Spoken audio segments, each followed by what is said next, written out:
Paralysed হয়ে যাচ্ছে। গুলেনবারি নামক একটি রোগ আমাদের মধ্যে আবার দেখা দিয়েছে।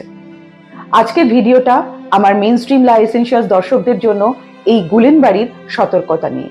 কিছুদিন আগেই আমরা একটা প্যান্ডেমিক সিচুয়েশনের মধ্যে পড়েছিলাম, সেটা হচ্ছে কোভিড। মানুষের মনে সেই ভয়ের রেশ কাটতে না কাটতেই আরেকটা নতুন সিমটম দেখা দিয়েছে আমাদের সমাজে, গুলেনবারি। কি হচ্ছে? এতে প্যারালাইজড হয়ে যাচ্ছে আর তার সাথে সাথে মৃত্যু পর্যন্ত হতে পারে। প্রথম কথা, দেখবেন মানুষের যখন শরীর খারাপ হয়, হতেই পারে বাচ্চা থেকে বড় প্রত্যেকে বিভিন্ন ভাইরাস আক্রান্ত হয়, যেমন জ্বর, সর্দি কাশি, পেট খারাপ, এই সমস্যাগুলো হয়ে থাকে। দেখবেন অনেক সময় আমরা ডক্টরের কাছে যাই না, অথচ এই রোগগুলো থেকে আমরা মুক্তি পেয়ে যাই। আমরা বলি ডাক্তার দেখাতে হবে না, আমাদের এমনি কমে যাবে।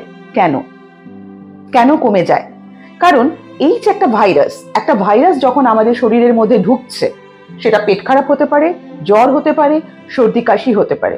সেই ভাইরাসটাকে মারতে গেলে আমাদের শরীরের মধ্যেই একটা অ্যান্টিবডি তৈরি হয়। অ্যান্টিবডি কি করে?